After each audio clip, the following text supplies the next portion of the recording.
በጌታ በኢየሱስ ክርስቶስ ስም ሰላም እላችኋለሁ። እንደምናችሁ ደህና ናችሁ? ነገረ ፍጻሜ በሚል አብይ ርዕስ ስር የተለያዩ ሐሳቦችን ስናይ ቆይተናል። ባለፈው ያየነው የመጨረሻው ፍርድና ዘላለማዊ ቅጣት የሚል ነው። ይሄንን የመጨረሻ ፍርድ እርግጠኛነት አጽንኦት ሰጥተን አይተነዋል። መቼ ነው የሚሆነው የሚለውንም ሐሳብ በደንብ ተነጋግረናል እና ይሄ ልዩ ባህሪያቱንም አይተን ነበር። ኢየሱስ ክርስቶስ ነው ፈራጅ። በክርስቶስ የሚያምኑም የማያምኑም በፊቱም እንደሚቀርቡ በተለያየ አውድ ማለት ነው። የወደቁ መላእክቶችም ጭምር እንደሚፈረድባቸው አይተን ነበር። ይሄ የመጨረሻው ፍርድ ደግሞ አስፈላጊ እንደሆነ ተመልክተናል። ምክንያቱም እግዚአብሔር ቅድስናውንና ጽድቁን በአንድ በኩል፣ በሌላ መልኩ ደግሞ ጸጋውንና ምሕረቱን የሚገልጥበት ለፍጥረት ሁሉ የሚያሳይበት እንደሆነ አይተናል እና በመጨረሻ ፍርድ የሚገለጥ የእግዚአብሔር ፍትህ ደግሞ አለ። እግዚአብሔር በፍትህ ይገለጣል። እሱ እኛ እንደምናስበው ፍትህ ተረጋግጣ አልቀረችም፣ አትቀርም። እግዚአብሔር ይገለጣል፣ ፍትሁን ይገልጣል። ከዚህ አቅጣጫ የመጨረሻ ፍርድ አስተምህሮ ደግሞ ለእኛም ብዙ ትምህርት የምንቀስምበት በዚያ ዓለም ስንኖር ወደዚያ ጉዞ ወደ ፍጻሜ ስንሄድ ጉልበትን የሚሰጠን በውስጡ ብዙ ነገር እንዳለ አይተናል። ለሌሎች ነፃ ይቅር እንድንል ያስችለናል። ያስተምሮ ለጽድቅ ሕይወት መነሳሳት ይሰጠናል። ለወንጌል ተነሳሽነት ደግሞ እንዲኖረን ያረጋል። ፍትህ ውስጣችን ያለው የፍትህ ጥማትም ያረካል ብለናል። ከዚህ ጋር አብሮ ተያይዞ ስለ ገሃነም አንስተን ነበር። ገሃነም እውነታ ነው፣ ተጨባጭ ነው። መጽሐፍ ቅዱሳችን በግልጽ ያስቀመጠው ነው። የዘላለም ቅጣት አለ። ይሄንን መካድ አንችልም። ሰዎች ያላመኑ ሰዎች ወደ ዘላለም ቅጣት፣ ጻድቃን ወደ ዘላለም ሕይወት እንደሚሄዱ መጽሐፍ ቅዱሳችን በግልጽ ያስቀመጠው እና አንኳር የክርስቶስ ኢየሱስም ትምህርት ጭምር ነው ብለን አንስተን ነበረ። እንግዲያው ዛሬ የመጨረሻውን ርዕስ ነው የምናነሳው። በዚህ ነገረ ፍጻሜ በሚለው አብይ ርዕስ ስር የመጨረሻውን ርዕስ ነው የምናነሳው። አዲስ ሰማይና አዲስ ምድር። አዲስ ሰማይና አዲስ ምድር እና መንግስተ ሰማያት ወይም መንግስተ ሰማይ የእግዚአብሔር መንግስት በሌላ መልኩ እነዚህ እየተለዋወጡ መጽሐፍ ቅዱሳችን ላይ የምናያቸው ቃላቶች ናቸው፣ ሐረጎች ናቸው። በክርስቲያናዊ ስነ መለኮት ውስጥ እነዚህ ሐሳቦች የተለያዩ የሚመስሉ ነገር ግን ተዛማጅ የሆነ ጽንሰ ሐሳቦችን የሚያመለክቱ ናቸው። መንግስተ ሰማያት ወይም የእግዚአብሔር መንግስት ምንድን ነው ብለን ስንል እግዚአብሔር በመባረክ ተግባሩ መገኘቱ ወይም ሀልዎቱ በሙላት እንዲገለጥና እንዲታወቅ የሚያደርግበት የበረከት ግዛት፣ የበረከት አመራር እና ስፍራ ነው ማለት እንችላለን። የእግዚአብሔር መንግስት በኤፌሶን ምዕራፍ 1 ቁጥር 3 ላይ በክርስቶስ በሰማያዊ ስፍራ በመንፈሳዊ በረከት ሁሉ የባረከን የጌታችን የኢየሱስ ክርስቶስ አምላክና አባት ይባረክ ይላል። በሰማያዊ ስፍራ በመንፈሳዊ በረከት የባረከን። በእርግጥ እግዚአብሔር በሁሉም ቦታ የሚገኝ ነው። ይሄ በጣም ግልጽ ነው፣ መጽሐፍ ቅዱሳዊ አስተምህሮ ነው። ነገር ግን የእርሱ መገኘት ሀልዎት ትልቁ መገለጫ የሆነው ክብሩ እንዲታወቅ የሚያደርግበትና መላእክቶችና ሌሎች ፍጥረታት ሁሉ ሰማያዊ ፍጥረታት ማለት ነው የተዋጁ ቅዱሳን ጭምር እርሱን የሚያመልኩበት ስፍራ ነው። መንግስተ ሰማያት ወይም የእግዚአብሔር መንግስት ጽንሰ ሐሳብ አይደለም ወገኖች፣ ስፍራ ነው። ዝም ብለን በአእምሮአችን ቀርጸ ነው የሆነ ጽንሰ ሐሳብ አይደለም፣ ተጨባጭ የሆነ ስፍራ ነው። በዮሐንስ ወንጌል ምዕራፍ 14 ከ2 እስከ 3 ስፍራ አዘጋጅላችሁ ዘንድ እሄዳለሁ ነው የሚለው። ስለዚህ ተጨባጭ ነው፣ ስፍራ ነው። ሌላው አማኞች የሚወርሱት ነው። በማቴዎስ 25:34 ላይ የተዘጋጀላችሁን መንግስት ውረሱ ነው የሚለው። መንግስተ ሰማያት የእግዚአብሔር መንግስት አማኞች የሚወርሱት ነው፣ ለኛ የተዘጋጀ ነው። ሌላው መግቢያ መንገድና ዜግነትም ጭምር ነው። በኤፌሶን 2:8 ላይ ስንመለከት ጸጋው በእምነት አድኗችኋልና ነው የሚለው። ጸጋ አለ። መንገዱን ስንመለከት በእምነት የሚሆን ነው። በዚህ መንገድ ድነት ይረጋገጣል እና ዜጎች እንሆናለን። አንድ መንግስት፣ የአንድ መንግስት ዜጎች፣ የእግዚአብሔር መንግስት ዜጎች። ሃሌሉያ! እዛ ውስጥ መገዛት አለ። እንግዳው አገዛዝ አለ። ገዢው ደግሞ ንጉሱ ደግሞ እግዚአብሔር ነው። ያንንም መግቢያ መንገድና ዜግነትንም የሚያመለክት ጭምር ነው። መንግስተ ሰማያት ያሁን ነው። የእግዚአብሔር መንግስት በመካከላችሁ ናት ይላል የእግዚአብሔር ቃል ሉቃስ 17:21 ላይ። አሁን ያሁን ነው የእግዚአብሔር መንግስት። አሁን በዚያ አለች። እውነት ነው፣ ግን ደግሞ ወደፊት የሚመጣም ነው። በማቴዎስ 6:10 ላይ የእግዚአብሔር ማርቆስ 9:1 ላይ የእግዚአብሔር መንግስት በኃይል ስትመጣ የሚል ሐረግ አለ። ስለዚህ ያለችም ናት የምትመጣም ናት። በማቴዎስ ወንጌል 6:10 መንግስት ትምጣ ብላችሁ ጸልዩ ተብለናል። አለች፣ በመካከላችን ናት። በሙላት እንድትመጣ ፍጹም እንድትሆን ደግሞ እንድንጸልይ ተነግሮናል። ስለዚያ ነው የምናወራው። አዲስ ሰማይና አዲስ ምድርን ደግሞ ያካትታል ይሄ መንግስት። በሌላ መልኩም መንፈሳዊና ለዋጭ ነው የእግዚአብሔር መንግስት። ህይወትን የሚቀይር መንፈሳዊ እውነታ ነው። ስለ ትንሣኤ ተነጋግረናል። ስለ መነጠቅ ተነጋግረናል። ከዚህ ጋር ስናያይዘው ልዩ በሆነ ማንነት፣ በሰማያዊ በከበረ ማንነት፣ በማይሞት በማይበሰብስ ማንነት፣ ፍጹም የተለወጠ ማንነት፣ መንፈሳዊ ማንነት ከአምላካችን ጋር አብረን የምንኖርበት ነው። መንፈሳዊ እውነታም ነው። ሌላው የእግዚአብሔር ግዛት ነው። የእግዚአብሔር አመራር ነው።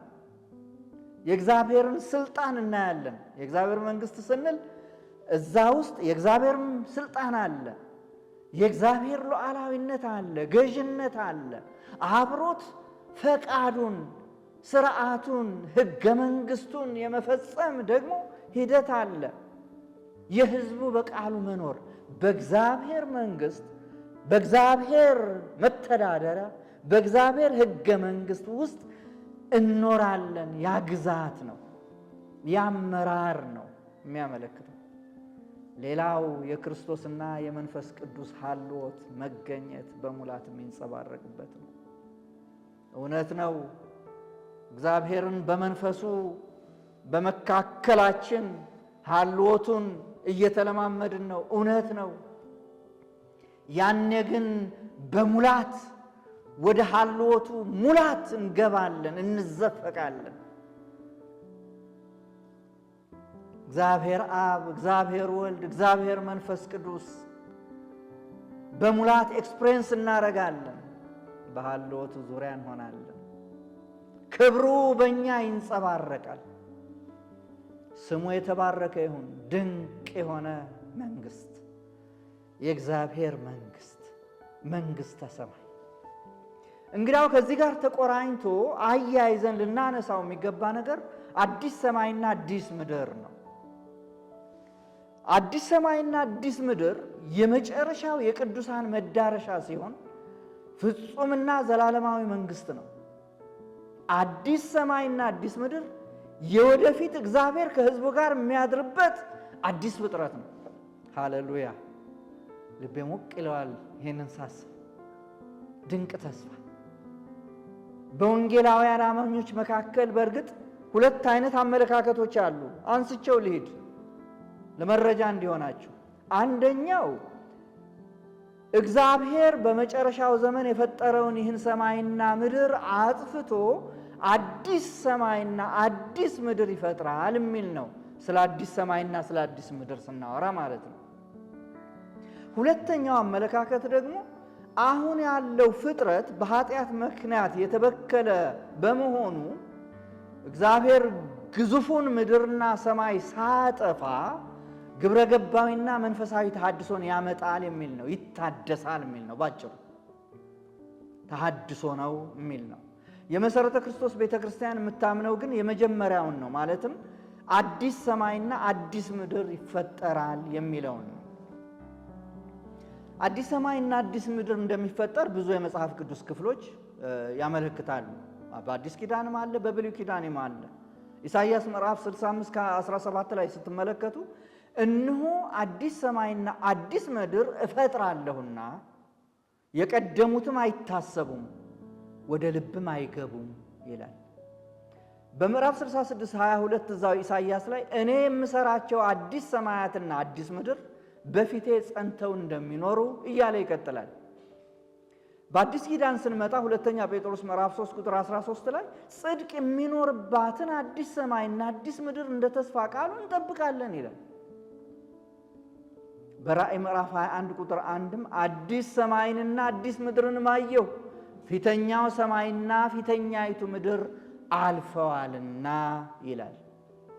መጽሐፍ ቅዱስ በግልጽ ያስቀምጣል አዲስ ሰማይ አዲስ ምድር የሚለውን ሐሳብ። አዲስ ሰማይና አዲስ ምድርን ስናስብ አንደኛ ፍጹምና የመጨረሻው የፍጥረት መታደስ ነው። አዲስ ፍጥረት ይሆን። ይሄ በደንብ ግልጽ አድርጎ ያስቀምጥልናል። ሁለተኛ ከኃጢአት፣ ከሞት፣ ከሐዘን፣ ከለቅሶ እና ከበሽታ፣ ከጉስቁልና ወዘተ ነፃ የሆነ እግዚአብሔር ከሕዝቡ ጋር የሚያድርበት ፍጥረት ነው አዲስ ሰማይና አዲስ ምድር። የምናፍቀው ፍጥረት ሃሌሉያ ይገለጣል። ይሄ ሌላው የአማኞች መጨረሻ መዳረሻ ነው አዲስ ሰማይና አዲስ ምድር። እሱን ነው የምንጠብቀው። ቅዱሳን ከእግዚአብሔር ጋር ለዘላለም የሚኖሩበት የዘላለም ሕይወት በምልአት የሚለማመዱበት ስፍራ ነው። ቁሳዊ አካላዊ ነው። ዝም ብሎ አየር ላይ ያለ አይደለም። ወረቀት ላይ ያለ አይደለም። አእምሮ ላይ ብቻ የተሳለ አይደለም። አዲስ ሰማይና አዲስ ምድር እውነተኛ ቁሳዊ ነው፣ ፊዚካል ነው፣ ስፍራ ነው። ሌላው መንፈሳዊ ነው። አዲስ ሰማይና አዲስ ምድር አዲስቱ ኢየሩሳሌም ከሰማይ ወደ ምድር የወረደችበት መንፈሳዊ ፍጹምነትን የምንለማመድበት ስፍራ ነው። ሌላ በመጨረሻ በዛ አቅጣጫ ማነሳው አዲስ ሰማይና አዲስ ምድር የሚመጣው የእግዚአብሔር መንግስት አካል ነው። እግዚአብሔር በአዲስ ሰማይና በአዲስ ምድር ከሕዝቡ ጋር ሆኖ የእርሱ ዘላለማዊ ንግስና፣ ገዥነት እና አገዛዝ የሚረጋገጥበት ነው። ልዩ መንግስት ስሙ ብሩክ ይሁን። በአዲስ ሰማይና አዲስ ምድር ውስጥ የማይኖሩ 7 ነገሮች ልንገራችሁ፣ ሐሴት እንድታረጉ፣ ይህንን ጌታ እንድታደንቁ፣ እንድትገረሙ፣ የሚጠብቀን የሚመጣው ዓለም ምን አይነት እንደሆነ እንድታስቡ። እሱን ስታስቡ ይህ ዓለም አሁን ያለንበት ዓለም እንደምናምን ይሆናል። በአዲስ ሰማይና በአዲስ ምድር ከእንግዲህ ወዲህ ባህር የለም። ባህር ታውቃላችሁ፣ በመጽሐፍ ቅዱሳችን ውስጥ የመከራ፣ የሰቆቃ፣ የሞት ምሳሌ ነው። ቀይ ባህርን ማሰብ እንችላለን። ወጀብ፣ ማዕበል፣ ጥፋት የሚገለጥበት ነው። የለም በአዲስ ሰማይና በአዲስ ምድር። ከእንግዲህ በአዲስ ሰማይና በአዲስ ምድር ሞት የለም። ራእይ 21ን በደንብ በግላችሁ እዩት። ከዛ ነው እየጠቀስኩ ያለሁት። ከእንግዲህ ወዲህ ሞት የለም። ከእንግዲህ ወዲህ ሐዘን የለም። በአዲስ ምድርና አዲስ ሰማይ በሚመጣው መንግስት የለም።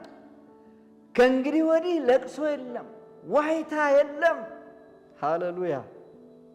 ከእንግዲህ ወዲህ ስቃይ የለም፣ መከራ የለም፣ ሰቆቃ የለም፣ ከእንግዲህ ወዲህ እርግማን የለም። ከእንግዲህ ወዲህ ሌሊት የለም፣ ጨለማ የለም፣ ብዥታ፣ ግራ መጋባት የለም። በእግዚአብሔር መንግሥት ከእርሱ ጋር በሰላም እንኖራለን። አዲስ ሰማይና አዲሱ ምድር በተለያዩ መገለጫዎችም ተገልጿል። ይሄንን ራእይ ምዕራፍ 21 ላይ በግላችሁ በደንብ ሄዱና አንብቡ። ቅድስት ከተማ ተብላለች። ለባሏ እንደተሸለመች ሙሽራ የተዘጋጀች ተብላለች። ከሰማይ ከእግዚአብሔር ዘንድ የምትወርድ ተብላለች። እግዚአብሔር ከሕዝቡ ጋር የሚኖርበት ስፍራ ተብሏል። በዚያ ቦታ የሕዝቡ እንባዎች ሁሉ ከዓይኖቻቸው የሚታበስበት ስፍራ እንደሆነ ተነግሯል። ሃሌሉያ! ከሕይወት ውሃ ምንጭ ያለ ክፍያ የምንጠጣበት የእግዚአብሔር ክብር ብርሃኗ የሆነላት ስፍራ ናት። ይህች ከተማ በተለያዩ ቀለማት በከበሩ ጌጣጌጦች ያሸበረቀች ናት ይላል። ከምንገምተው ከምናስበውም በላይ ነው። ከክፉ ነገር የጸዳች ናት። ምክንያቱም ርኩስ የሆነ ወደ እርሷ አይገባም፣ አይመጥንም።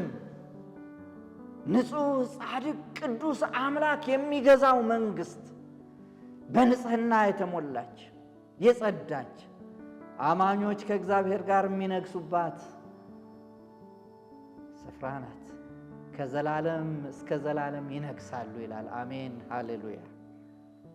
ከሰማያዊቷ ከተማ ቁሳዊ ውበት ደግሞ ሁሉ ከዛ ሁሉ የሚበልጠው የሚገርመው ብዙ ተግዳሮት በዚህ ባለንበት ዓለም በቤተ ክርስቲያንም ውስጥ ብዙ ነገር አለ።